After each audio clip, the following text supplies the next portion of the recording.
ਰੱਬ ਲਾਉਂਦਾ ਡਾਡੇ ਲੇਖੇ, ਲੋਕੀ ਰੱਖਦੇ ਭੁਲੇਖੇ ਨੀਏ, ਸਭ ਤੋਂ ਅਮੀਰ ਭੈਣ ਨਾਨਕੀ ਦਾ ਵੀਰ, ਤਨ ਮਨ 11:48 ਦਾ ਸਮਾਂ ਹੋ ਚੁੱਕਿਆ ਜੀ। ਮੈਲਬੌਰਨ ਸ਼ਹਿਰ ਦੇ ਸਮੇਂ ਦੇ ਅਨੁਸਾਰ ਤੁਸੀਂ ਸੁਣ ਰਹੇ ਹੋ 97.4 FM ਦੇ ਉੱਤੇ ਕੌਮੀ ਆਵਾਜ਼ ਰੇਡੀਓ ਦੀ ਸਤਵਾਰੀ ਸਭਾ। ਮੈਂ ਗੁਰਤੇਜ ਸਿੰਘ ਤੁਹਾਡੇ ਲਈ ਪੇਸ਼ ਕਰ ਰਿਹਾ ਗਾ। ਆਓ ਹੁਣ ਆਪਾਂ ਗੱਲਬਾਤ ਕਰਦੇ ਹਾਂ ਜੀ ਸਰਦਾਰ ਰਵੀ ਸਿੰਘ ਹੋਰਾਂ ਦੇ ਨਾਲ। ਸਰਦਾਰ ਰਵੀ ਸਿੰਘ ਕੌਮੀ ਆਵਾਜ਼ ਰੇਡੀਓ ਦੇ ਸਰੋਤੇ ਦੇ ਨਾਲ ਵੱਖ-ਵੱਖ ਸਮੇਂ ਦੇ ਉੱਤੇ ਗੱਲਬਾਤ ਕਰਦੇ ਰਹਿੰਦੇ ਆ ਅਤੇ ਦੁਨੀਆ ਭਰ ਦੇ ਵਿੱਚ ਜਾਣੀ ਪਹਿਚਾਣੀ ਸ਼ਖਸੀਅਤ ਨੇ। ਦੁਨੀਆ ਦੇ ਵੱਖ-ਵੱਖ ਖਿੱਤਿਆਂ ਦੇ ਵਿੱਚ ਖਾਲਸਾ ਏਡ ਪਹੁੰਚੀ ਹੈ ਗੁਰੂ ਸਾਹਿਬ ਦੀ ਬਖਸ਼ੇ ਸਿਧਾਂਤ ਨੂੰ ਅਮਲੀ ਰੂਪ ਦੇਣ ਦੇ ਲਈ। ਸੀਰੀਆ ਦੇ ਬਾਬਤ ਹੁਣ ਸੀਰੀਆ ਦੇ ਵਿੱਚ ਫਿਰ ਹਮਲੇ ਸ਼ੁਰੂ ਹੋਏ ਨੇ, ਸੋ ਦੁਨੀਆ ਭਰ ਦੇ ਵਿੱਚ ਉਹਦੀਆਂ ਤਸਵੀਰਾਂ ਸਾਂਝੀਆਂ ਕੀਤੀਆਂ ਜਾ ਰਹੀਆਂ ਨੇ। ਹਰ ਕੋਈ ਆਪਣਾ ਦੁੱਖ ਜ਼ਾਹਰ ਕਰ ਰਿਹਾ ਹੈ, ਪਰ ਜੋ ਮੈਦਾਨ ਦੇ ਵਿੱਚ ਡਟੇ ਹੋਏ ਨੇ ਸਭ ਤੋਂ ਅਹਿਮ ਉਹਨਾਂ ਦੀ ਗੱਲ ਆ ਅਤੇ ਉਹਨਾਂ ਤੋਂ ਹੀ ਆਪਾਂ ਨੂੰ ਸਭ ਤੋਂ ਸਹੀ ਇਨਫੋਰਮੇਸ਼ਨ ਮਿਲ ਸਕਦੀ ਆ। ਭਾਈ ਰਵੀ ਸਿੰਘ ਜੀ, ਜੀ ਆਇਆਂ ਨੂੰ। ਵਾਹਿਗੁਰੂ ਜੀ ਕਾ ਖਾਲਸਾ, ਵਾਹਿਗੁਰੂ ਜੀ ਕੀ ਫਤਿਹ ਜੀ। ਵਾਹਿਗੁਰੂ ਜੀ ਕਾ ਖਾਲਸਾ, ਵਾਹਿਗੁਰੂ ਜੀ ਕੀ ਫਤਿਹ। ਥੈਂਕ ਯੂ ਤੁਹਾਡੇ ਸਮੇਂ ਦੇਣ ਦਾ ਜੀ। ਭਾਈ ਸਾਹਿਬ, ਤੁਸੀਂ ਟਰੈਵਲ ਬਹੁਤ ਜ਼ਿਆਦਾ ਕਰਦੇ ਰਹਿੰਦੇ ਹੋ, ਸੋ ਕਈ ਵਾਰ ਤੁਹਾਡੇ ਸਮੇਂ ਦਾ ਵੀ ਸਾਨੂੰ ਪਤਾ ਨਹੀਂ ਲੱਗਦਾ ਕਿ ਕਿਸ ਵਕਤ ਤੁਸੀਂ ਸੌਂ ਰਹੇ ਹੋ ਅਤੇ ਕਿਸ ਵਕਤ ਉੱਠੇ ਰਹੇ ਹੋ। ਸੋ ਤਾਂ ਪਹਿਲਾਂ ਤੁਹਾਡਾ ਧੰਨਵਾਦ, ਤੁਸੀਂ ਹੁਣ ਸਾਨੂੰ ਉੱਠ ਕੇ ਸਮਾਂ ਦਿੱਤਾ ਅਤੇ ਮੈਨੂੰ ਲੱਗਦਾ ਕਿ ਤੁਸੀਂ ਸੌਂ ਹੀ ਰਹੇ ਸੀਗੇ ਸ਼ਾਇਦ ਹੁਣ ਵੀ। ਸਾਥ ਦਿੱਤਾ। ਤੁਸੀਂ ਕਿੱਦਾਂ ਨਾ ਕਰ ਸਕਦੇ ਦੱਸੋ ਜੀ। ਧਰਨਾ ਖੜੇ, ਹਰ ਵਾਰੀ ਧਰਨਾ ਖੜੇ ਆ ਕੌਮੀ ਆਵਾਜ਼ ਨਾਲ ਜੀ। ਸੋ ਭਾਈ ਸਾਹਿਬ, ਹੁਣ ਜੋ ਸੀਰੀਆ ਦੇ ਵਿੱਚ ਹੋ ਰਿਹਾ ਹੈ, ਤੁਸੀਂ ਤਾਂ ਉਹਨਾਂ ਸਾਰੀਆਂ ਚੀਜ਼ਾਂ ਨੂੰ ਅੱਖੀਂ ਦੇਖਦੇ ਹੋ, ਪਰ ਮੀਡੀਆ ਦੇ ਵਿੱਚ ਜਦੋਂ ਆਉਂਦੀਆਂ ਜ਼ਿਆਦਾ ਉੱਭਰ ਕੇ ਜਦੋਂ ਜ਼ਿਆਦਾ ਆਉਂਦੀਆਂ ਨੇ ਸੋਸ਼ਲ ਮੀਡੀਆ 'ਤੇ, ਬਾਕੀ ਦੁਨੀਆ ਉਸ ਵਕਤ ਹੀ ਦੇਖਦੀ ਆ। ਹੁਣ ਭਾਈ ਸਾਹਿਬ, ਜਿਹੜੇ ਦੁਬਾਰਾ ਇਸ ਵਕਤ ਹਾਲਾਤ ਬਣੇ ਨੇ, ਇਹਦੇ ਹੁਣ ਕੀ ਕਾਰਨ, ਕੀ ਰੀਜ਼ਨ ਨੇ ਇਹਦੇ ਇੱਕਦਮ ਇਸ ਤਰ੍ਹਾਂ ਦੇ ਜਿਹੜੇ ਅਟੈਕ ਹੁਣ ਸ਼ੁਰੂ ਹੋ ਗਏ ਆ? ਇਹ ਤਾਂ 2011 ਤੋਂ ਜੰਗ ਸ਼ੁਰੂ ਸੀਰੀਆ ਚ, ਜਿੱਦਾਂ ਤੁਸੀਂ ਕਿਹਾ, ਜਦੋਂ ਕੋਈ ਗੱਲ ਮੀਡੀਆ ਚ ਆਉਂਦੀ ਆ ਫਿਰ ਸਾਰੀ ਜਿੱਦਾਂ ਵੀ ਦੁਨੀਆ ਦੇਖਦੀ ਤੇ ਸਾਡਾ ਦਿਲ ਟੁੱਟਦਾ ਸੀ ਕੁਝ ਕਰੀਏ, ਕਿਉਂਕਿ ਦੁੱਖ ਇਮੇਜ ਦੇਖ ਕੇ ਜੀ। ਪਰ ਅਸੀਂ ਤਾਂ 2014 ਤੋਂ ਲਗਾਤਾਰ ਸੀਰੀਅਨ ਰੈਫਿਊਜੀਆਂ ਦੀ ਮਦਦ ਲੈਬਨਾਨ ਵਿੱਚ, ਗ੍ਰੀਸ ਵਿੱਚ, ਨਿੱਕੇ ਨਿੱਕੇ ਟਾਪੂਆਂ ਵਿੱਚ, ਟਰਕੀ ਵਿੱਚ ਵੀ ਚੱਲੀ ਜਾਂਦੀ ਹੈ। ਇਸ ਵੇਲੇ ਸਾਡੀ ਟੀਮ ਉੱਥੇ ਬੈਠੀ ਆ ਜੀ। ਮੈਂ 2 ਵਾਰੀ ਇਸ ਸਾਲ ਲੈਬਨਾਨ ਚ ਜਾ ਕੇ ਆਇਆ। ਸਾਡੀ ਸੇਵਾ ਚੱਲੀ ਜਾਂਦੀ ਹੈ। ਅਸੀਂ ਕਈ ਵਾਰੀ ਜਿਹੜੇ ਰੈਫਿਊਜੀ ਤੜਫਦੇ ਕੈਂਪਾਂ ਚ ਉਹਨੂੰ ਭੁੱਲ ਜਾਂਦੇ ਆ, ਉਹ 24 ਘੰਟੇ ਉੱਥੇ ਬੈਠੇ ਪਿਛਲੇ 7-8 ਸਾਲ ਦੇ ਜੀ। ਸੋ ਜਿਹੜੀ ਪਈ ਗੱਲ ਇਸ ਵੇਲੇ ਸੀਰੀਆ ਚ ਹੋ ਰਹੀ ਆ, ਉਹ ਕੱਲੇ ਪਹਿਲਾਂ ਸ਼ਹਿਰ ਚ ਅਲੈਪੋ ਪਹਿਲਾਂ ਹੋਈ ਸੀਗੀ ਜੀ। ਅਲੈਪੋ ਗੌਰਮੈਂਟ ਜਿਹੜੀ ਸੀਰੀਆ ਦੀ ਆ, ਪਹਿਲਾਂ ਤਾਂ ਜਿੱਦਾਂ UK, USA, ਕੈਨੇਡਾ, ਆਸਟ੍ਰੇਲੀਆ ਸਾਰੇ ਨੇ ਜ਼ੋਰ ਪਾਇਆ ਵੀ ਪ੍ਰੈਜ਼ੀਡੈਂਟ ਸਾਹਿਬ ਨੂੰ ਕੱਢਣਾ ਜੋ ਮਰਜ਼ੀ ਹੋ ਜਾਵੇ ਜੀ। ਪਰ ਕਈ ਲੋਕਾਂ ਨੂੰ ਪਤਾ ਨਹੀਂ, ਜਿਹੜੇ ਰੈਬਲ ਦੂਜੇ ਸਾਡੇ ਆ, ਜਿਹੜੇ ਸਾਡੀਆਂ ਗੌਰਮੈਂਟਾਂ ਹਥਿਆਰਦਾਰੀਆਂ, ਉਹ ਵੀ ਅਲ-ਕਾਇਦਾ, ਆਈਸਿਸ ਵਰਗੇ ਆ, ਉਹ ਕੋਈ ਚੰਗੇ ਬੰਦੇ ਨੀਗੇ ਜੀ। ਸੋ ਉਧਰੋਂ ਫਿਰ ਰੂਸ ਆ ਗਈ 2015 ਤੋਂ, ਉਹਨੇ ਸਾਥ ਦਿੱਤਾ ਪ੍ਰੈਜ਼ੀਡੈਂਟ ਦਾ, ਸੀਰੀਆ ਵਾਲੇ ਦਾ ਜੀ। ਸੋ ਕਾਫੀ ਡਰਟੀ ਪੋਲਿਟਿਕਸ ਹੋ ਗਏ। ਹੁਣ ਇਸ ਵੇਲੇ ਇੱਕ ਏਰੀਆ ਹੈਗਾ, ਉਹਨੂੰ ਕਹਿੰਦੇ ਗੂਟਾ ਜਾਂ ਈਸਟ ਗੂਟਾ। ਉੱਥੇ ਹੁਣ ਜਿਹੜੇ ਕੋਈ ਸੀਰੀਅਨ ਆਰਮੀ ਤੇ ਰਸ਼ੀਅਨ ਮਿਲਟਰੀ ਜੀ ਜੋੜ ਲਾਇਆ ਪਈ, ਅਸੀਂ ਉਹ ਜਿਹੜੇ ਰੈਬਲਸ ਨੇ ਫੜਿਆ ਆ ਉਹ ਸ਼ਹਿਰ ਅਸੀਂ ਉਹ ਤੋਂ ਛਡਾਉਣਾ ਜੀ। ਸੋ ਸਾਨੂੰ ਉੱਥੇ 1-2 ਮੁੰਡੇ ਵਿੱਚ ਜਾਣਦੇ ਆਰਮੀ ਬੰਦੇ ਸ਼ਹਿਰ ਦੇ ਵਿੱਚ ਹੀ ਕੰਮ ਕਰਦੇ, ਡੋਮੈਸਟਿਕ ਕੰਮ ਕਰਦੇ ਜੀ। ਉੱਥੇ ਬਹੁਤ ਹੀ ਔਖਾ ਹਾਲ ਆ, ਬਹੁਤ ਜਿੱਦਾਂ ਪਈ ਡੇਲੀ ਬੰਬਾਰਡਮੈਂਟ ਹੋ ਰਹੀ ਆ, ਰਸ਼ੀਅਨ ਦੇ ਜੈਟ ਉੱਥੇ ਬੰਬ ਸਿੱਟ ਰਹੇ ਆ। ਉਹਨੇ ਇੱਕ ਗੱਲ ਚੰਗੀ ਵੀ ਕੀਤੀ ਆ ਦੋਨੇ ਸਾਈਡਾਂ ਨੇ ਹਾਂਜੀ। ਉਹਨਾਂ ਨੇ ਬੱਚੇ 300-400 ਬੱਚੇ ਵੀ ਕੱਢਦੇ ਸੀ ਮੈਡੀਕਲ ਆਪਰੇਸ਼ਨ ਲਈ। ਅੱਛਾ ਜੀ। 2-3 ਹਫ਼ਤੇ ਬਾਅਦ। ਪਰ ਇਹਦੇ ਵਿੱਚ ਉਹ ਕਹਿੰਦੇ ਅਸੀਂ ਜਿਹੜੇ ਰੈਬਲ ਆ, ਕਹਿੰਦੇ ਸ਼ਹਿਰ ਨਹੀਂ ਛੱਡਣਾ। ਰਸ਼ੀਅਨ ਤੇ ਸੀਰੀਅਨ ਦੂਜੇ ਸਾਈਡ ਕਹਿੰਦੇ ਅਸੀਂ ਸ਼ਹਿਰ ਲੈ ਕੇ ਰੱਖਣਾ ਜੀ। ਕਾਫੀ ਇੰਟੈਂਸਿਟੀ ਫਾਈਟਿੰਗ, ਉੱਥੇ ਕੋਈ ਜਾ ਨਹੀਂ ਸਕਦਾ। ਕਈ ਵਾਰੀ ਮਿਸ ਰਿਪੋਰਟਿੰਗ ਹੋ ਰਹੀ ਕਿ ਅਸੀਂ ਸੀਰੀਆ ਦੇ ਵਿੱਚ ਕੰਮ ਕਰ ਰਹੇ, ਕਈ ਵਾਰੀ ਕਹਾਣੀ ਲੰਮੀ ਚੌੜੀ ਹੋਰ ਹੋਈ ਜਾਂਦੀ। ਅਸੀਂ ਸੀਰੀਆ ਦੇ ਬੋਰਡਰ ਦੇ ਵਿੱਚ, ਟਰਕੀ ਸਾਈਡ ਦੇ ਵਿੱਚ, ਲੈਬਨਾਨ ਸਾਈਡ ਦੇ ਵਿੱਚ, ਇਰਾਕ ਸਾਈਡ ਉੱਥੇ ਕੰਮ ਕਰ ਰਹੇ। ਜਿੱਥੇ ਇਸੇ ਲੜਾਈ ਲੱਗੀ, ਉਹ ਜੰਗ ਲੱਗਿਆ, ਉੱਥੇ ਤਾਂ ਕੋਈ ਜਾ ਨਹੀਂ ਸਕਦਾ। ਉੱਥੇ ਤਾਂ ਹੁਣ ਮੈਂ ਜਦੋਂ ਪਿਛਲੀ ਵਾਰੀ ਲੈਬਨਾਨ ਗਿਆ ਸੀਗਾ 2 ਹਫ਼ਤੇ ਬੇਰੂਟ ਮੈਂ ਪਹੁੰਚਿਆ ਸੀਗਾ ਤੇ ਮੈਨੂੰ ਕਿਹਾ ਜੇ ਤੁਸੀਂ ਡਮੈਸਕਸ ਜਾਣਾ ਤੇ ਤੁਹਾਨੂੰ ਅਸੀਂ ਲੈ ਜਾਂਦੇ, ਇੱਥੋਂ ਪਾਸਪੋਰਟ ਦਾ ਵੀਜ਼ਾ ਮਿਲ ਜਾਂਦਾ ਜੀ। ਪਰ ਡਮੈਸਕਸ ਜਾ ਕੇ ਅਸੀਂ ਕਰਨਾ ਕੀ, ਕਿਉਂਕਿ ਜਿਹੜੀ ਗੌਰਮੈਂਟ ਆ ਚਾਹੁੰਦੀ ਨਹੀਂ ਕੋਈ ਖਾਣਾ ਭੇਜੀਏ ਜਿੱਥੇ ਲੜਾਈ ਲੱਗੀ ਉਹ ਗੂਟਾ ਸ਼ਹਿਰ ਦੇ ਵਿੱਚ ਜੀ, ਕਿਉਂਕਿ ਉੱਥੇ ਉਹ ਕਹਿੰਦੇ ਵੀ ਤੁਸੀਂ ਰੈਬਲਸ ਨੂੰ ਖਾਣਾ ਦਿੰਦੇ ਆ। ਅੱਛਾ ਜੀ। ਸੋ ਬਹੁਤ ਹੀ ਡਿਫਿਕਲਟ ਸਿਚੁਏਸ਼ਨ ਹੈ ਇਸ ਵੇਲੇ। ਪਰ ਇੱਕ ਪਾਸੇ ਦੂਜਾ ਜਿਹੜਾ ਹੈਗਾ ਦੇਸ਼ ਯਮਨ, ਉੱਥੇ ਵੀ ਦਿਨ ਦਿਹਾੜੀ ਬੱਚੇ ਬਹੁਤ ਮਰ ਰਹੇ ਆ ਕਾਲਰੇ ਦੇ ਨਾਲ, ਲੜਾਈ ਦੇ ਨਾਲ ਜੀ। ਇਹ ਵੀ ਇੱਕ ਪਾਸੇ ਲੱਗੇ ਹੋ, ਉਹ ਜਿੱਥੇ ਮੀਡੀਆ ਦੱਸਦਾ ਤੁਹਾਨੂੰ ਉੱਥੇ ਲੱਗਦਾ ਪਤਾ ਜੀ। ਸਾਨੂੰ ਵੀ ਆਪਣੇ ਪੜ੍ਹਨਾ ਚਾਹੀਦਾ ਜੀ ਕਿੱਥੇ ਇਹ ਇਸ ਵੇਲੇ ਜੰਗ ਲੱਗੇ ਹੋ, ਪਰ ਉਹ ਤਾਂ ਐਕਚੁਅਲੀ ਦੁੱਖ ਬਹੁਤ ਆ, ਬਹੁਤ ਹੀ ਔਖਾ ਸਮਾਂ ਆ ਜਿਹੜੇ ਪਬਲਿਕ ਆ ਜਿੱਥੇ ਬੰਬਾਰਮੈਂਟ ਸੀਰੇ ਚੱਲ ਰਹੀ। ਜੀ ਸੋ ਭਾਈ ਸਾਹਿਬ, ਜਿਸ ਤਰ੍ਹਾਂ ਤੁਸੀਂ ਦੱਸਿਆ ਕਿ ਜਿਹੜੇ ਆਮ ਲੋਕ ਨੇ ਉਹ ਵਿੱਚ ਫਸੇ ਹੋਏ ਨੇ ਦੋਨਾਂ ਇਸ ਵੱਡੀਆਂ ਸ਼ਕਤੀਆਂ ਦੇ ਆਪਸੀ ਉਹਨਾਂ ਦੀ ਲੜਾਈ ਦੇ ਵਿੱਚ, ਸੋ ਕਿੰਨੀ ਕੁ ਗਿਣਤੀ ਦੇ ਵਿੱਚ ਬੈਠੇ ਨੇ ਜਿੱਥੇ ਖਾਲਸਾ ਏਡ ਦੇ ਕੈਂਪ ਲੱਗੇ ਹੋਏ ਨੇ? ਬੀਤੇ ਕੱਲ੍ਹ ਜਾਂ ਪਰਸੋਂ ਮੈਂ ਦੇਖਿਆ ਇੱਕ ਬੀਬੀ ਵੀ ਫੇਸਬੁੱਕ ਦੇ ਉੱਤੇ ਲਾਈਵ ਹੋਈ ਸੀ, ਸੋ ਉਸ ਦੇ ਬਾਰੇ ਵੀ ਥੋੜ੍ਹਾ ਜਿਹਾ ਦੱਸਿਓ ਕਿ ਉਹ ਕੌਣ ਨੇ ਬੀਬੀ? ਸ਼ਾਇਦ ਜੇਦੀਜ਼ ਕਮਿਊਨਿਟੀ ਤੋਂ ਮੈਨੂੰ ਲੱਗ ਰਹੇ ਸੀਗੇ, ਤੇ ਕਿੰਨੇ ਕੁ ਉੱਥੇ ਬੰਦੇ ਬੈਠੇ ਹੋਏ ਨੇ ਰਿਫਿਊਜੀ ਕੈਂਪਾਂ ਦੇ ਵਿੱਚ, ਜਾਂ ਨਵੇਂ ਉਹਨਾਂ ਦੇ ਵਿੱਚ ਹੋਰ ਕਿੰਨੇ ਕੁ ਆ ਰਹੇ ਆ?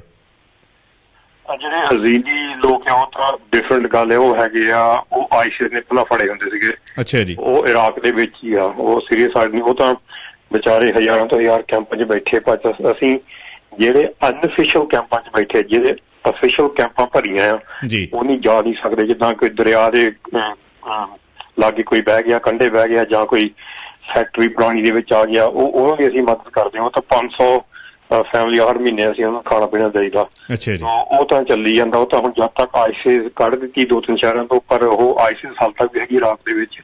ਜਦੋਂ ਉਹਨੂੰ ਛੱਡਦੇ ਜਾਂ ਉਹ escape ਹੁੰਦੇ, ਫਿਰ ਉਹ ਬੀਬੀਆਂ ਆਉਂਦੀਆਂ, ਕਈ ਬਜ਼ੁਰਗ ਜਾਂ ਬੰਦੇ ਉਹਨਾਂ ਦੇ ਫੈਮਿਲੀ ਦੇ ਮਾਰੇ ਗਏ ਆ ਇਕੱਲੇ ਹੀ ਆ, ਉਹ ਸੈਪਰੇਟ ਆ। ਜਿਹੜੇ ਅਸੀਂ ਲੈਬਨਾਨ ਕਰ ਰਹੇ ਹਾਂ ਕੰਮ, ਉਹ ਤਾਂ ਇੱਕ ਏਰੀਆ ਹੈਗਾ ਬਾਕਾ ਵੈਲੀ ਕਹਿੰਦੇ, ਉਹਦੇ ਵਿੱਚ 1 ਮਿਲੀਅਨ ਰੈਫਿਊਜੀਜ਼ ਆ, ਉਸਦੇ ਬਾਅਦ ਬਾਰਡਰ ਦੇ ਉੱਤੇ ਆ। ਅਸੀਂ ਤਾਂ ਬਸ 2-3 ਕੈਂਪਾਂ ਸੰਭਾਲਣਾ। ਨਾਲ ਇੱਕ ਆਰਗੇਨਾਈਜੇਸ਼ਨ ਜਸੂਰ, ਤੇ ਉਹਨੇ ਸਾਨੂੰ ਸੱਦਿਆ ਸੀਗਾ ਕਿ ਸਾਡੀ ਮਦਦ ਕਰੋ ਬੱਚਿਆਂ ਲਈ। ਉਹ ਸਾਡੀ ਹੁਣ 2-3 ਜਥੇਬੰਦੀਆਂ ਨਾਲ ਸੇਵਾ ਚੱਲਦੀ 2014 ਦੀ। ਤੇ ਇਸ ਸਾਲ ਜਨਵਰੀ ਦੇ ਵਿੱਚ ਅਸੀਂ 3 ਤੋਂ 5 ਸਾਲ ਦੇ ਜਿਹੜੇ ਬੱਚੇ, ਬਹੁਤ ਨਿੱਕੇ ਨਿੱਕੇ ਰਿਫਿਊਜੀ ਸੀਰੀਅਨ ਬੱਚੇ, ਅਸੀਂ ਉਹਨਾਂ ਦਾ ਇੱਕ ਬ੍ਰੇਕਫਾਸਟ ਪ੍ਰੋਗਰਾਮ ਸ਼ੁਰੂ ਕੀਤਾ ਸਕੂਲ ਦੇ ਵਿੱਚ। ਤੇ ਅਸੀਂ ਕਿਹਾ ਜੇ ਸਕਸੈਸਫੁਲ ਹੋਗਾ ਐਕਸਪੈਂਡ ਕਰਾਂਗੇ। ਉਹ ਕਾਫੀ ਸਕਸੈਸਫੁਲ ਹੋ ਗਿਆ। ਨਿੱਕੇ ਨਿੱਕੇ ਬੱਚਿਆਂ ਨੂੰ ਸਵੇਰ ਨੂੰ ਬ੍ਰੈਡ ਦਾ ਰੋਲ ਮਿਲਦਾ, ਵਿੱਚ ਚੀਜ਼, ਹੋਰ ਫਿਲਿੰਗ ਦੁੱਧ ਹੁੰਦਾ, ਜੂਸ ਹੁੰਦਾ। ਉਹ ਕਹਿੰਦੇ ਜਿਹੜੇ ਵੀ ਤੁਸੀਂ ਇਹ ਕਰਨ ਲੱਗ ਪਏ ਆ, ਬਹੁਤ ਚੰਗਾ ਹੈ, ਕਿਉਂਕਿ ਹੋਰ ਬੱਚੇ ਵੀ ਆਉਣ ਲੱਗ ਪਏ ਸਕੂਲ। ਅੱਛਾ ਜੀ। ਕਿਉਂਕਿ ਰਿਫਿਊਜੀਆਂ ਦੇ ਬੱਚੇ ਰੁਲ ਜਾਂਦੇ ਖਾਈ ਤੋਂ ਬਗੈਰ, ਫਿਰ ਈਜ਼ੀ ਰਿਕਰੂਟ ਹੋ ਜਾਂਦੇ, ਆਈਸੀਸ ਜਾਂ ਖਾਇਤਾ ਵੱਲ ਜਾਂਦੇ, ਵਿਚਾਰਿਆਂ ਦੀ ਜ਼ਿੰਦਗੀ ਖਰਾਬ ਹੋ ਜਾਂਦੀ। ਉਹ ਅਸੀਂ ਦੇਖਿਆ ਵੀ ਕਿੰਨਾ ਸਕਸੈਸਫੁਲ ਹੋ ਗਿਆ। ਅਸੀਂ ਉਹ ਹੁਣ ਐਕਸਪੈਂਡ ਕਰ ਰਹੇ। ਦੂਜੇ ਪਾਸੇ ਟਰਕੀ ਆ। ਟਰਕੀ ਦੇ ਵਿੱਚ ਸਾਡੇ ਇਸ ਵੇਲੇ 2 ਸਿੰਘ ਆ, ਗੋਰਾ ਸਾਹਿਬ, ਲੂਈ ਤੇ ਬੂਟਾ ਸਿੰਘ ਤੇ ਜਸਪ੍ਰੀਤ ਸਿੰਘ, ਉਹ ਵੀ ਉੱਥੇ ਪਹੁੰਚੇ। ਉਹ ਵੀ ਹਰ 2-3 ਮਹੀਨੇ ਜਾ ਕੇ ਖਾਣਾ ਛੱਡੀ ਦਾ ਕੈਂਪਾਂ ਲਈ। ਜਦੋਂ ਸਿਆਲ ਹੁੰਦੇ ਅਸੀਂ ਲੱਕੜ ਦੇਈ ਦੀ ਟਰੱਕ ਭਰ ਕੇ ਉਹਨਾਂ ਦੇ, ਜਿੱਦਾਂ ਪਈ ਅੱਗ ਸੇਕਣ ਲਈ ਜਾਂ ਕੁਕਿੰਗ ਲਈ, ਉਹ ਵੀ ਚੱਲ ਰਿਹਾ ਇਸ ਵੇਲੇ। ਉਹ ਵੀ 1-2 ਕੈਂਪਾਂ ਕਾਫੀ ਜਿੱਦਾਂ ਪਈ ਖੇਤਾਂ 'ਚ ਬਣਾਈਆਂ ਆ, ਜਿਹੜਾ ਕੋਈ ਅਫੀਸ਼ੀਅਲ ਕੋਈ ਕੰਮ ਨਹੀਂ ਕਰਦਾ। ਇੱਥੇ ਇੱਕ ਰੈਫਿਊਜੀ ਮੁੰਡਾ, ਆਪ ਰੈਫਿਊਜੀ ਤਾਮੀਰ, ਉਹ ਸਾਡੀ ਹੈਲਪ ਕਰ ਰਿਹਾ। ਉਹਦਾ ਵਿਚਾਰਾ ਵੀ 2 ਮਹੀਨੇ ਪਹਿਲਾਂ ਉਹਦੇ ਮੰਮੀ ਡੈਡੀ ਦਾ ਵੀ ਸੀਰੀਆ ਵਿੱਚ ਜਿਹੜਾ ਘਰ 'ਚ ਬੋਰਡਰ ਰਹਿੰਦੇ ਸੀ, ਉਹ ਵੀ ਬੰਬ ਮਾਰ ਕੇ ਹਟਾਤਾ ਘਰ। ਉਹ ਵੀ ਅਸੀਂ ਫਿਰ ਟੈਂਪਰੇਰੀ ਅਕੋਮੋਡੇਸ਼ਨ ਦਿੱਤੀ ਉਹਨੂੰ ਮੁੰਡੇ ਨੂੰ। ਸੋ ਜਿਹੜੇ ਸਾਡੇ ਨਾਲ ਜੁੜੇ ਉਹ ਕਾਫੀ ਦਲੇਰ ਆ, ਕਿਉਂਕਿ ਸਾਡਾ ਕੰਮ ਬੋਰਡਰਾਂ ਦੇ ਉੱਪਰ ਚੱਲਦਾ, ਜਿੱਥੇ ਕਾਫੀ ਬੰਬਾਰਮੈਂਟ ਹੁੰਦੀ, ਜਿੱਥੇ ਕਾਫੀ ਜੰਗ ਵੀ ਲੱਗਦੇ ਆ। ਕਹਿੰਦੇ ਵੀ ਅਸੀਂ ਮਿਸਟੇਕਲੀ ਬੰਬ ਸਿੱਟ ਦਿੱਤਾ, ਕੋਈ ਮਿਸਟੇਕ ਨਹੀਂ ਸਿੱਟਦਾ, ਜਾਣ ਕੇ ਸਾਰੇ ਸਿੱਟਦੇ ਆ ਲੋਕਾਂ ਨੂੰ।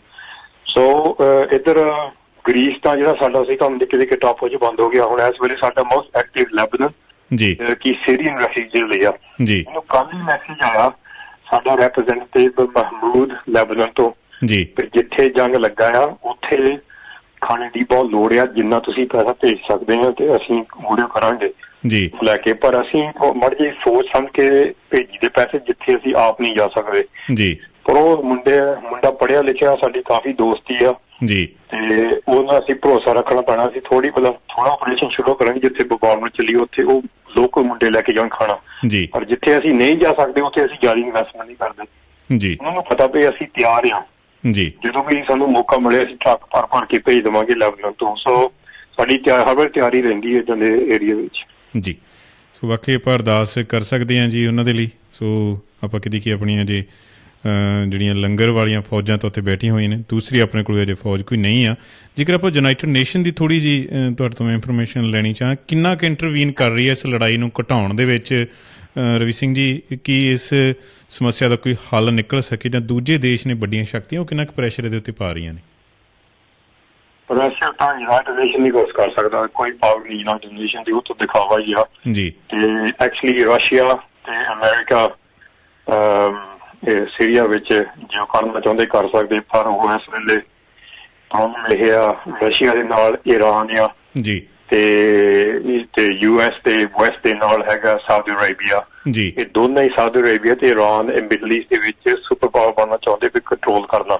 ਜੀ ਸੋ ਇਹਦੇ ਵਿੱਚ ਇਹ ਪ੍ਰੋਬਲਮ ਆ ਜਾਂਦੀ ਆ ਜਦੋਂ ਕੋਈ ਈਰਾਨ ਨਹੀਂ ਚਾਹੁੰਦਾ ਵੀ ਬਹਿਣਾ ਤਾਂ ਉਹ ਫਿਰ ਬਹਿ ਕੇ ਗੱਲ ਨਹੀਂ ਕਰਦੇ। ਸੋ ਓਨਲੀ ਅਮਰੀਕਾ ਤੇ ਰਸ਼ੀਆ ਚੇਂਜ ਕਰ ਸਕਦੇ। ਯੂਨਾਈਟਿਡ ਨੇਸ਼ਨ ਦਾ ਕੁਛ ਜ਼ੋਰ ਨਹੀਂ ਜੀ ਦਿਖਾਵਾ ਹੀ ਆ ਤੇ ਉਹਨੇ ਟਾਈਮ ਜਿੱਦਾਂ ਵੀ ਸਬਰੀਚਾ ਇੱਥੇ ਬੋਸਨੀਆ ਜਾਂ ਇੱਥੇ ਰਵਾਂਡਾ ਵਿੱਚ ਜਾਂ ਮਾਡਰਨ ਦੇ ਜਿਹੜੇ ਮੈਸਕਰ ਹੋਏ ਕੋਈ ਰੋਕੇ ਨਹੀਂ ਗਏ। ਜੀ ਉਹਦਾ ਆਮ ਹੀ ਜਿੱਦਾਂ ਵੀ ਸੈਰੇਮੋਨੀਅਲ ਰੋਲ ਹੋ ਗਿਆ ਜਿੱਦਾਂ, ਪਰ ਜਿਹੜੇ ਉਹਨਾਂ ਦੀ ਹੈਗੀ ਆ ਹਾਈ ਕਮਿਸ਼ਨਰ ਫੋਰ ਜਿਹੜੇ ਰੈਫਿਊਜੀਜ਼ ਜੀ ਚੰਗਾ ਕੰਮ ਕਰ ਰਿਹਾ। ਜਦੋਂ ਰੈਫਿਊਜੀ ਉਹਦੇ ਕੈਂਪਾਂ ਵਿੱਚ ਖੋਲਦੇ ਕੈਂਪਾਂ ਖੋਲਦੇ ਉਹ ਚੰਗਾ ਕੰਮ ਕਰ ਰਿਹਾ। ਪਰ ਜਿਹੜੀ ਆਮ ਜਿਹੜੀ ਸਿਕਿਉਰਿਟੀ ਕਾਉਂਸਲ ਆ ਜੀ ਸਿਕਿਉਰਿਟੀ ਕਾਉਂਸਲ ਹੈ ਕਿ China, Russia, America, Britain, France, ਇਹਨਾਂ ਵਿੱਚੋਂ ਸਾਰੇ ਪੰਜ ਇਹ ਮੇਨ ਹਥਿਆਰ ਦੇ ਜਿੱਦਾਂ ਵੀ ਮੇਨ ਆਰਮਸ ਦੀ ਹੈ ਦੁਨੀਆ ਵਿੱਚ, ਜੀ ਉਹ ਕਦੇ ਸ਼ਾਂਤੀ ਮੰਗਣ ਕਿਉਂਕਿ ਉਦੋਂ ਪੈਸੇ ਬਣਾਉਂਦੇ ਆ। ਸੋ ਇਹ ਸਾਰਾ ਦਿਖਾਵਾ ਜਿਹਾ ਹੀ ਆ ਜੀ ਵੀ ਜਦੋਂ ਕੋਈ ਇਹਨਾਂ ਪੰਜਾਂ ਦੇਸ਼ਾਂ ਦੇ ਕੁਝ ਕਰਨਾ ਚਾਹੁੰਦਾ ਕਰ ਸਕਦੇ, ਪਰ ਯੂਨਾਈਟਿਡ ਨੇਸ਼ਨ ਆਪਣੇ ਨਾਂ ਦੇ ਕੁਝ ਨਹੀਂ ਹੁੰਦਾ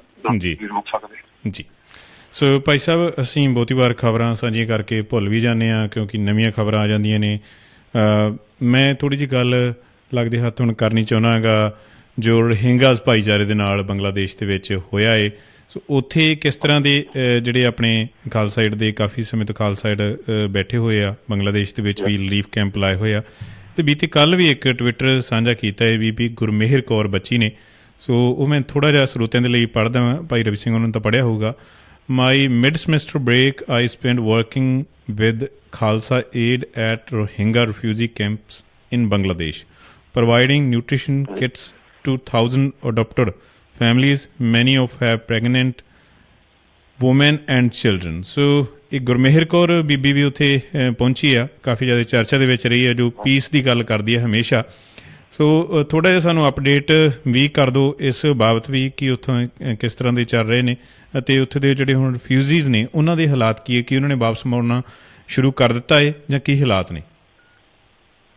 ਹਾਂਜੀ, ਉਹ ਤਾਂ ਪਿਛਲੇ ਸਾਲ ਜਦੋਂ ਤੁਹਾਨੂੰ ਪਤਾ ਪਹਿਲਾਂ ਖਾਲਸਾ ਏਡ ਮੋਹਰੇ ਆ ਕੇ ਲੰਗਰ ਸ਼ੁਰੂ ਕੀਤਾ ਜੀ, ਤੇ ਫਿਰ ਕਈ ਨਿੱਕੀ ਨਿੱਕੀ ਜਥੇਬੰਦੀਆਂ ਪਹੁੰਚੀਆਂ, ਫਿਰ ਸਾਰੇ ਪ੍ਰੋਮਿਸ ਕੀਤੇ, ਹੁਣ ਸੇ ਕੋਈ ਨਹੀਂ ਰਹਿ ਗਿਆ, ਵੱਡੀਆਂ ਆਰਗੇਨਾਈਜੇਸ਼ਨ ਰਹਿ ਗਈਆਂ ਜੀ। ਤੇ ਖਾਲਸਾ ਏਡ ਹੁਣ ਇਸ ਸਾਲ ਫਿਰ ਸ਼ੁਰੂ ਕੀਤਾ ਸੈਕਿੰਡ ਫੇਜ਼ ਜੀ। ਭਈ ਅਸੀਂ 1,000 ਪਰਿਵਾਰ ਨੂੰ ਹਰ ਮਹੀਨੇ ਨਿਊਟ੍ਰੀਸ਼ੀਅਸ ਖਾਣਾ ਪੀਣਾ ਦਿਆ ਕਰਾਂਗੇ ਜੀ। ਜਿੱਦਾਂ ਗੁਰਮੇਲ ਕੌਰ ਨੇ ਕਿਹਾ, ਉੱਥੇ ਪ੍ਰੈਗਨੈਂਟ ਲੇਡੀ, ਨਿੱਕੇ ਬੱਚੇ, ਤਾਂ ਇੱਕ ਜਿਹੜੀ ਪੰਜਾਬੀ ਇੱਕ ਹਿਮਾਂਸ਼ੀ, ਕੀ ਨਾ ਉਹਦਾ, ਹਿਮਾਂਸ਼ੀ ਖੁਰਾਣਾ ਜੀ ਸ਼ਾਇਦ,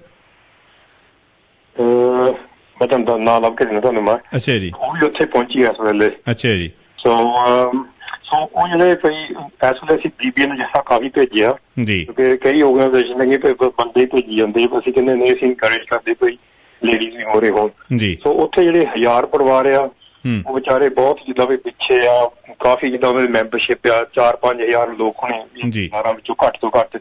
ਸੋ ਉਹਨਾਂ ਲਈ ਹਰ ਮਹੀਨੇ ਅਸੀਂ ਹੁਣ 2 ਮਹੀਨੇ ਹੋ ਗਏ, ਮਹੀਨਾ ਸ਼ੁਰੂ ਹੋ ਗਿਆ, ਅਸੀਂ ਨਿਊਟ੍ਰੀਸ਼ੀਅਸ ਮੀਲ ਹਰ ਮਹੀਨੇ ਗਾਰੰਟੀ ਦਿੰਦੇ।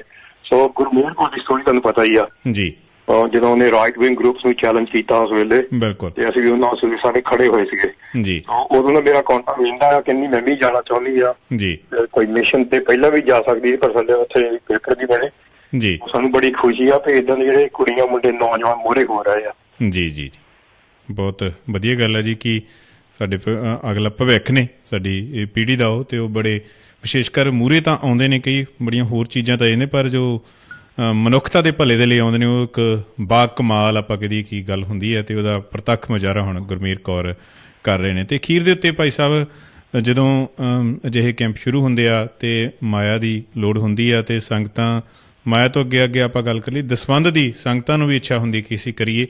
ਉਸ ਦੇ ਲਈ ਤੁਸੀਂ ਦੱਸ ਦਿਓ ਸਭ ਤੋਂ ਸੌਖਾ ਪ੍ਰਬੰਧ ਕਿਹੜਾ ਅਪਣਾ ਸਕਦੇ ਨੇ ਖਾਲਸਾ ਏਡ ਨੂੰ, ਜਿਨ੍ਹਾਂ ਨੇ ਡੋਨੇਟ ਕਰਨਾ ਗਾ ਵਿਸ਼ੇਸ਼ ਕਰ ਸੀਰੀਆ ਲਈ, ਅਤੇ ਨਾਲ ਦੀ ਨਾਲ ਜਿਹੜੇ ਹੋਰ ਵੀ ਵੱਖ-ਵੱਖ ਕਾਰਜ ਚੱਲਦੇ ਨੇ ਖਾਲਸਾ ਏਡ ਦੇ ਪੰਜਾਬ ਦੇ ਅਤੇ ਬਾਕੀ। ਹਾਂਜੀ, ਉਹੀ ਮੈਂ ਕਹਿਣ ਲੱਗਾ ਸੀਗਾ, ਕਿਉਂਕਿ ਇਸ ਵੇਲੇ ਅਸੀਂ ਇਸ ਵੇਲੇ ਖੁਦ ਨਵਾਂ ਵੀ ਪ੍ਰੋਜੈਕਟ ਖੋਲਿਆ ਹਾਂਜੀ, ਜਿਹੜੇ ਕਈ ਬਹੁਤ ਹੀ ਰੈਫਿਊਜੀ ਕੋਂਗੋ ਤੋਂ ਜ਼ੈਂਬੀਆ ਨੂੰ ਕ੍ਰਾਸ ਕਰ ਰਹੇ ਅਫਰੀਕਾ ਵਿੱਚ। ਅੱਛਾ ਜੀ। ਤੇ ਅਸੀਂ ਆਪਣਾ ਮੁੰਡਾ ਕਨਵਰ ਸਿੰਘ ਤੇ ਲੂਈ ਦੋਨੋਂ ਭੇਜੇ ਸੀਗੇ 6 ਹਫ਼ਤੇ ਹੋ ਗਏ। ਜੀ ਜਿਹੜੀਆਂ ਵੱਡੀ ਵੱਡੀ organisation international red cross, world food programme, ਉਹ ਕਹਿੰਦੇ ਸਾਡੇ ਕੋਲ ਫੰਡਿੰਗ ਹੈ ਨਹੀਂ, ਤੁਸੀਂ ਇਹਨਾਂ ਨੂੰ 10-12 ਹਜ਼ਾਰ ਜਿਹੜੇ ਆਏ ਆ ਗਾਰੰਟੀ ਕਰ ਸਕਦੇ 30 ਦਿਨ ਦਾ ਖਾਣਾ ਪੀਣਾ। ਜੀ ਤੇ ਅਸੀਂ ਫਿਰ ਉਸ ਵੇਲੇ ਕਿਹਾ ਗਾਰੰਟੀ ਨੋ ਪ੍ਰੋਬਲਮ, ਕਿਉਂਕਿ ਅਸੀਂ ਕਰ ਦਿੱਤੀ ਗਾਰੰਟੀ ਤੇ ਉੱਥੇ ਡਿਲੀਵਰੀ ਹੋ ਜਾਂਦੀ। ਉੱਥੇ ਵੀ ਬਹੁਤ, ਜੇ ਅਸੀਂ ਨਹੀਂ ਸਟੈਪ ਕਰਦੇ ਉੱਥੇ ਐਕਚੁਅਲੀ ਬਹੁਤ ਖਤਰਾ ਪਈ, ਭੁੱਖੇ ਬੰਦੇ ਮਰ ਜਾਊਗੇ। ਜੀ ਬਹੁਤ ਹੀ ਆ ਰਿਹਾ। ਉੱਥੇ ਅਸੀਂ ਇੱਕ ਨਵਾਂ ਪ੍ਰੋਜੈਕਟ ਖੋਲਿਆ ਭਈ ਖਾਣਾ ਪੀਣਾ ਛੱਡਣਾ ਐਵਰੀ ਮੰਥ ਗਾਰੰਟੀਡ। ਸੋ ਉਹ ਵੀ ਚੱਲ ਰਿਹਾ ਇਸ ਵੇਲੇ। ਜੀ ਆਪਦੇ ਪ੍ਰੋਜੈਕਟ ਵਿੱਚ 2 ਫ੍ਰੀ ਸਕੂਲ ਆ, ਆਲਮੋਸਟ 235 ਸ਼ਹੀਦ ਪਰਿਵਾਰ ਜਿਹੜੇ ਪਈ ਇਕੱਲੇ ਬਜ਼ੁਰਗ ਆ, 84 ਮਗਰੋਂ ਦੀ ਪੈਨਸ਼ਨ ਜਾ ਰਹੀ ਆ। ਜੀ 4 or 5 ਟਿਊਸ਼ਨ ਸੈਂਟਰ ਚੱਲ ਰਹੇ ਆ। ਹੂੰ ਉੱਥੇ ਜਿਹੜੇ ਪਈ ਗਰੀਬ ਆ ਬਹੁਤ, ਪੰਜਾਬ ਦੇ ਆਪਰੇਸ਼ਨ ਨਹੀਂ ਕਰਾ ਸਕਦੇ, ਮੈਡੀਕਲ ਅਸੀਂ ਉਹਦਾ ਮੈਡੀਕਲ ਵੀ ਕਰਾ ਰਹੇ ਆ। ਜੀ ਤੇ ਇੱਕ ਅਸੀਂ ਕਲੀਨਿਕ ਗੁਰੂ ਨਾਨਕ ਹਸਪੀਟਲ ਜੰਮੂ ਅਸੀਂ ਹੱਥ ਫੜਿਆ, ਕਿਉਂਕਿ ਉਹ ਰੈਨੋਵੇਸ਼ਨ ਦੀ ਬਹੁਤ ਲੋੜ ਸੀ ਪਿਛਲੇ ਸਾਲ ਤੋਂ। ਜੀ ਵੀ ਹੌਲੀ ਹੌਲੀ ਰੈਨੋਵੇਸ਼ਨ ਹੋ ਰਿਹਾ ਆ। ਜੀ ਪ੍ਰੋਜੈਕਟ ਵਧੀ ਜਾਂਦੇ, ਪਰ ਇੱਧਰ ਹੇਟੀ ਵੀ ਚੱਲੀ ਜਾਂਦੀ ਹੈ 2010 ਤੋਂ, ਉਹ ਵੀ ਹਾਲ ਤੱਕ ਚੱਲੀ ਜਾਂਦੀ ਹੈ। ਜੀ ਸੋ ਆਪਰੇਸ਼ਨ ਸਾਡੇ ਬਹੁਤ ਵਧੀ ਜਾਂਦੇ। ਜੀ ਜਿੱਦਾਂ ਹੁਣ ਖਾਲਸਾ ਏਡ ਕਾਫੀ ਜਿੱਦਾਂ ਪ੍ਰਸਿੱਧ ਦੁਨੀਆ ਵਿੱਚ ਹੋ ਗਈ, ਕਿਉਂਕਿ ਅਸੀਂ ਕੰਮ ਕਰਦੇ ਮੋਰੇ ਹੋ ਕੇ। ਹੂੰ ਸੋ ਜਿੰਨਾ ਸਾਨੂੰ ਸੰਗਤ ਸਪੋਰਟ ਕਰਦੀ ਉਹਨੇ ਅਸੀਂ ਪ੍ਰੋਜੈਕਟ ਕਰੀ ਜਾਂਦੇ। ਸੋ ਸਾਨੂੰ ਥੈਂਕ ਯੂ ਤੁਹਾਡੇ ਸੰਗਤ ਦੇ ਸਪੋਰਟ ਦਾ। ਵੀ ਸਾਡੀ ਖਾਲਸਾ ਏਡ ਦੀ ਵੈਬਸਾਈਟ ਆ, ਜੀ ਇਹ ਤੁਸੀਂ ਗੂਗਲ ਕਰ ਸਕਦੇ ਖਾਲਸਾ ਏਡ ਔਰ www.khalsaaid.org। ਜੀ ਉਹਦੀ ਜਦੋਂ ਵੈਬਸਾਈਟ ਆ ਗਈ ਉਹਦੇ ਉੱਪਰ ਲਿਖਿਆ ਵੀ ਡੋਨੇਟ, ਤੇ ਹੋਰ ਜਿਹੜੇ ਪ੍ਰੋਜੈਕਟ ਚੱਲ ਰਹੇ ਸਾਰਾ ਕੁਝ ਉਹਦੇ ਚ ਹੈਗਾ। ਸੋ ਉੱਥੇ ਕਲਿੱਕ ਕਰ ਸਕਦੇ ਡੋਨੇਟ, ਜੀ www.khalsaaid.org। ਜੀ ਸਾਡੇ ਹੁਣ ਇਸ ਸਾਲ ਵੀ ਪ੍ਰੋਜੈਕਟ ਹੋਰ ਵਧਣੇ ਆ, ਸਪੈਸ਼ਲੀ ਜਿੱਦਾਂ ਅਫਰੀਕਾ ਵਿੱਚ ਲੜਾਈ ਜੰਗ ਲੱਗੇ ਵਾ, ਤੇ ਮਲਾਵੀ ਜਿਹੜਾ ਦੇਸ਼ ਬਹੁਤ ਗਰੀਬ ਆ, ਉੱਥੇ ਅਸੀਂ ਹਰ 2-3 ਦਿਨ ਜਾ ਕੇ ਨਲਕੇ ਲੱਗਦੇ 2-3, ਉਹ ਵੀ ਕਾਫੀ ਐਕਸਪੈਂਡ ਹੋ ਰਿਹਾ ਪ੍ਰੋਜੈਕਟ। ਬਹੁਤ ਲੋਕਾਂ ਦਾ ਭਲਾ ਹੁੰਦਾ ਜੀ ਤੇ ਪਾਣੀ ਹੈ ਨੀਗਾ। ਸੋ ਪੰਜਾਬ ਵੀ ਸਾਡੇ ਇੱਕ ਨਵੇਂ ਪ੍ਰੋਜੈਕਟ ਕਾਫੀ ਸ਼ੁਰੂ ਹੋਣ ਲੱਗਾ ਵੱਡਾ, ਪਰ ਉਹ ਅਸੀਂ 2-3 ਮਹੀਨੇ ਬਾਅਦ ਅਨਾਉਂਸ ਕਰਾਂਗੇ ਸਾਰੀ ਪਲੈਨਿੰਗ ਬਣਾ ਕੇ। ਜੀ ਜੀ ਸੋ ਕਾਫੀ ਐਕਸਪੈਂਸ਼ਨ ਹੋ ਰਹੀ ਪ੍ਰੋਜੈਕਟ ਦੀ। ਜੀ ਤੇ ਖਾਲਸਾ ਏਡ ਹੁਣ ਮੇਰੇ ਖਿਆਲ ਮੇਨ ਜਥੇਬੰਦੀ ਬਣ ਗਈ ਜਿਹੜੀ ਬਹੁਤ ਐਕਟਿਵ ਆ। ਜੀ ਗੁਰੂ ਕਿਰਪਾ ਕਰਕੇ ਤੇ ਸੰਗਤ ਦੇ ਸਪੋਰਟ ਦੇ ਨਾਲ ਸਾਨੂੰ ਸਪੋਰਟ ਕਰੀ ਜਾ, ਤੇ ਅਸੀਂ ਮੋਰੇ ਹੋ ਕੇ ਜਿੰਨਾ ਕੁਝ ਕਰ ਸਕਦੇ ਕਰੀ ਜਾਂਦੇ। ਪਰ ਸਾਡੀ ਟੀਮ ਜਿਹੜੀ ਪੰਜਾਬ ਦੀ ਬਹੁਤ ਤਕੜੀ, ਜੀ ਭਾਈ ਅਮਰਪ੍ਰੀਤ ਸਿੰਘ ਐਬਸਲੂਟ ਜਿਹੜਾ ਹੀਰਾ ਆ, ਜੀ ਸਾਰਾ ਸੰਭਾਲਿਆ ਰੋਹੰਗੀਆ ਦਾ, ਜੀ ਨੇਪਾਲ ਦਾ। ਉਹਨੂੰ ਅਸੀਂ ਪ੍ਰਮੋਟ ਕੀਤਾ ਹੁਣ ਏਸ਼ੀਆ ਪੈਸੀਫਿਕ ਡਾਇਰੈਕਟਰ ਦਾ, ਕੋਈ ਸਾਰੇ ਪਾਸੇ ਨਿਊਜ਼ੀਲੈਂਡ, ਆਸਟ੍ਰੇਲੀਆ, ਜੀ ਮਲੇਸ਼ੀਆ, ਸਿੰਗਾਪੁਰ ਆ ਕੇ ਅੰਗੇਜ ਕਰੇ ਸੰਗਤ ਦੇ ਨਾਲ। ਸੋ ਇਹਨਾਂ ਸੇਵਾਦਾਰਾਂ ਤੋਂ ਇਹਨਾਂ ਦੀ ਡੈਡੀਕੇਸ਼ਨ ਵਗੈਰਾ ਅਸੀਂ ਤਾਂ ਕੋਈ ਨਾ ਕੁਝ ਕਰ ਨਹੀਂ ਸਕਦੇ। ਜੀ ਸੋ ਇਹਨਾਂ ਦਾ ਸਾਡਾ ਧੰਨਵਾਦ। ਸਾਡੇ ਵੱਲੋਂ ਇੱਥੇ ਸਾਡੇ ਕੋਲ ਬਹੁਤ ਵਧੀਆ ਵੋਲੰਟੀਅਰ ਸੇਵਾਦਾਰ ਆ। ਜੀ ਬਹੁਤ ਬਹੁਤ ਧੰਨਵਾਦ ਤੁਹਾਡਾ ਭਾਈ ਸਾਹਿਬ, ਤੁਸੀਂ ਸਮਾਂ ਕੱਢਿਆ ਕੌਮੀ ਆਵਾਜ਼ ਦੇ ਸਰੋਤਿਆਂ ਨੂੰ, ਤੇ ਤੁਹਾਨੂੰ ਸ਼ੁਭ ਕਾਮਨਾਵਾਂ ਦਿੰਦੇ ਹਾਂ। ਤੁਹਾਡੀ ਭਵਿੱਖ ਦੀ ਜਿਹੜੀਆਂ ਸੇਵਾਵਾਂ ਤੁਸੀਂ ਦੇਣੀਆਂ ਤੇ ਸਦਾ ਡਟੇ ਰਹਿੰਦੇ ਹੋ। ਸੋ ਤੁਹਾਡੀ ਚੜ੍ਹਦੀ ਕਲਾ ਲਈ ਅਰਦਾਸ ਵੀ ਕਰਦੇ ਹਾਂ। ਸੋ ਤੁਹਾਡੀ ਸਾਰੀ ਟੀਮ ਨੂੰ, ਸਾਰੇ ਜਿਹੜੇ ਸਿੰਘ ਆ ਪੰਜਾਬ ਦੇ ਵਿੱਚ, ਅਮਰਪ੍ਰੀਤ ਸਿੰਘ ਅਤੇ ਬਾਕੀ ਸਭ ਸਿੰਘ ਜੋ ਜੁਟੇ ਹੋਏ ਨੇ, ਸੋ ਉਹਨਾਂ ਨੂੰ ਵਾਹਿਗੁਰੂ ਚੜ੍ਹਦੀ ਕਲਾ ਬਖਸ਼ੇ। ਤੁਹਾਡਾ ਬਹੁਤ ਬਹੁਤ ਧੰਨਵਾਦ। ਤੁਸੀਂ ਹਮੇਸ਼ਾ ਹੀ ਸਾਡੇ ਸੱਦੇ ਦੇ ਉੱਤੇ, ਪਹਿਲੇ ਸੱਦੇ ਦੇ ਉੱਤੇ ਹੀ ਸਾਨੂੰ ਸਮਾਂ ਦਿੰਦੇ ਹੋ। ਧੰਨਵਾਦ ਤੁਹਾਡਾ ਜੀ। ਥੈਂਕ ਯੂ ਜੀ। ਵਾਹਿਗੁਰੂ ਜੀ ਕਾ ਖਾਲਸਾ, ਵਾਹਿਗੁਰੂ ਜੀ ਕੀ ਫਤਿਹ ਜੀ। ਇਹ ਸਨ ਭਾਈ ਰਵੀ ਸਿੰਘ ਜੀ ਖਾਲਸਾ, ਜਿਨ੍ਹਾਂ ਨੇ ਸਾਨੂੰ ਸੀਰੀਆ ਦੇ ਉੱਤੇ ਜੋ ਇਸ ਵਕਤ ਜ਼ੁਲਮ ਢਹਿ ਰਹੇ ਨੇ ਉਸ ਦੇ ਬਾਬਤ ਅਪਡੇਟ ਕੀਤਾ, ਤੇ ਜੋ ਖਾਲਸਾ ਏਡ ਦੇ ਵੱਲੋਂ ਸਮਿਆਂ ਤੋਂ ਜਿਹੜਾ ਉੱਥੇ ਇੱਕ ਰਿਲੀਫ ਕੈਂਪ ਲਾਏ ਜਾ ਰਹੇ ਨੇ। ਜਿਸ ਤਰ੍ਹਾਂ ਭਾਈ ਰਵੀ ਸਿੰਘ ਹੋਰਾਂ ਨੇ ਬਹੁਤ ਅਹਿਮ ਗੱਲ ਕੀਤੀ ਕਿ ਬੱਚਿਆਂ ਨੂੰ ਜੇਕਰ ਭੋਜਨ ਨਹੀਂ ਮਿਲੇਗਾ ਤਾਂ ਫਿਰ ਉਹ ਦੂਸਰੇ ਪਾਸੇ ISIS ਵਾਲੇ ਪਾਸੇ ਹੀ ਜਾਣਗੇ। ਸੋ ਉਹਨਾਂ ਨੂੰ ਸਿੱਖਿਆ ਅਤੇ ਭੋਜਨ ਸਾਰੀਆਂ ਚੀਜ਼ਾਂ ਉੱਥੇ ਉਹਨਾਂ ਦਾ ਪ੍ਰਬੰਧ ਖਾਲਸਾ ਏਡ ਦੇ ਵੱਲੋਂ ਕੀਤਾ ਜਾਂਦਾ ਹੈ। ਉਹ ਇੱਕ ਚੰਗੇ ਮਨੁੱਖ ਜਿਹੜੇ ਮਾਨਵਤਾਵਾਦੀ ਗੁਣਾਂ ਦੇ ਨਾਲ ਭਰਪੂਰ ਹੋਣਗੇ ਉਹਨਾਂ ਦੇ ਵੱਲ ਵੱਧ ਰਹੇ ਆ। ਸੋ ਕਿਸੇ ਆਪਾਂ ਕਹੀਏ ਕਿ ਆਰਗੇਨਾਈਜੇਸ਼ਨ ਦੇ ਵੱਲੋਂ ਕੀਤੇ ਗਏ ਕੰਮ ਜਿਨ੍ਹਾਂ ਦੇ ਵਿੱਚ ਪੂਰੇ ਭਾਈਚਾਰੇ ਦੇ ਜਿਹੜੇ ਅਮਲ ਨੇ ਉਹ ਜ਼ਾਹਿਰ ਹੋਣ, ਅਤੇ ਉਹ ਇੱਕ ਤਰ੍ਹਾਂ ਜਦੋਂ ਇੱਕ ਲੋਕ ਗਾਥਾ ਬਣ ਜਾਂਦੇ ਨੇ। ਅੱਜ ਕੱਲ੍ਹ ਕੁਝ ਲੋਕ ਗਾਥਾ ਦੀਆਂ ਸਾਨੂੰ ਨਿਸ਼ਾਨਦਾਈਆਂ ਸੋਸ਼ਲ ਮੀਡੀਆ ਦੇ ਉੱਤੇ ਵੀ ਮਿਲਦੀਆਂ ਨੇ। ਜਿਸ ਤਰ੍ਹਾਂ ਕਿਹਾ ਜਾ ਰਿਹਾ ਹੈ ਕਿ 2% ਵਾਲੇ ਤਾਂ ਸੀਰੀਆ ਪਹੁੰਚ ਗਏ ਅਤੇ ਬਾਕੀ ਸਾਰਿਆਂ ਨੂੰ ਕਿਹਾ ਜਾ ਰਿਹਾ ਕਿ ਉਹ ਸੀਰੀ ਦੇਵੀ ਦੀ ਗੱਲ ਕਰ ਰਹੇ ਆ। ਸੋ ਮੀਡੀਆ ਜਾਂ ਸਾਰੀ ਇਹਦੇ ਵਿੱਚ ਸਾਰਾ ਹੀ ਜੋ ਉੱਥੋਂ ਦਾ ਆਪਾਂ ਕਹੀਏ ਕਿ ਜੋ ਢਾਂਚਾ ਹੈ ਉਸੇ ਪਾਸੇ ਵੱਲ ਲੱਗਿਆ ਹੋਇਆ ਹੈ। ਸੋ ਸੀਰੀਆ ਦੀ ਗੱਲ ਕੌਣ ਕਰ ਰਿਹਾ ਹੈ, ਇਸ ਦੇ ਵੱਲ ਵੀ ਸਾਨੂੰ ਦੇਖਣਾ ਚਾਹੀਦਾ ਅਤੇ ਉਹਨਾਂ ਦੀ ਸਾਨੂੰ ਸਪੋਰਟ ਵੀ ਕਰਨੀ ਚਾਹੀਦੀ ਆ। ਸੋ ਅੱਜ ਦੀ ਸਭਾ ਨੂੰ ਇੱਥੇ ਹੀ ਸਮਾਪਤ ਕਰਦੇ ਹਾਂ। ਇੱਕ